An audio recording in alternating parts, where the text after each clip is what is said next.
Խնացախում ադրբեջանական կրակոցների հետևանքով տուն է վնասվել։ Պաշտպանության նախարարությունը լուսանկարներ է տարածել վնասված տնից, որտեղ երևում է, որ փամփուշտը ջարդել է տան լուսամուտը, տուժածներ չկան։ Այսօր 0050-ի սահմաններում են ադրբեջանցիները կրակել խնացախի ուղղությամբ։ Պաշտպանության նախարարությունը այս հաղորդագրությամբ հերքում է նաև Ադրբեջանի տարածած տեղեկությունները, թե իբր մարտի 30-ին ժամը 22:30-ից մինչև մարտի 31-ը ժամը 4:35 Հայաստանի զինուժը կրակել է սահմանագոտու արևելյան եւ հարավ-արևելյան հատվածներում տեղակայված ադրբեջանական դիրքերի ուղղությամբ։ Հայլուրի հետ զրուցած խնացակցիները հայտնել են, որ Ադրբեջանի նշած ժամերին գիշերը 10-ից առավոտյան 4-ը ադրբեջանցիներն են կրակել գյուղի ուղղությամբ։ Վերջին օրերի ամենաինտենսիվ կրակոցներն են եղել երկօրյա դադարից հետո։ Տարածված լուսանկարները տեսնելով խնացակցիները Հայլուրին հայտնել են, որ խնացախի վարչական ղեկավար Սեյրան Միրզոյանի տունն է վնասվել։ Նրա հետ կապ հաստատել առայժմ մեզ չի հաջողվել։ Անցած շաբաթ, երբ Հայլուրի նկարահանող խումբը Սյունիքում էր, նա հրաժարվել էր որևէ կերպ մեկնաբանել ադրբեջանական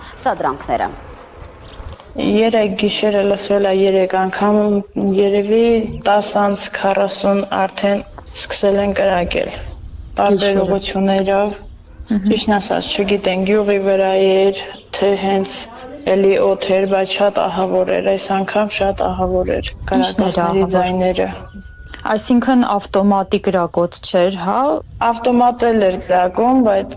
չգիտեմ, շատ ուժեղ էր, ահավոր էր ձայները։ Իսկ այս օրերին ամեն գիշեր կար, հա, էլի կրակոցներ։ Երկու օր դադարել էր,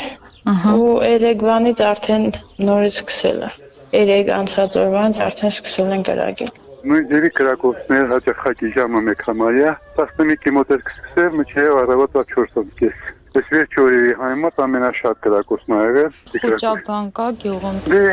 ցանկացած գիտակից նախ ինքս դիքան վախենում, ամանաման երեխաների դին։ Ներնեսամ ինչ որտեղ սովորակայնում, բայց վախենում եք, բան չկա։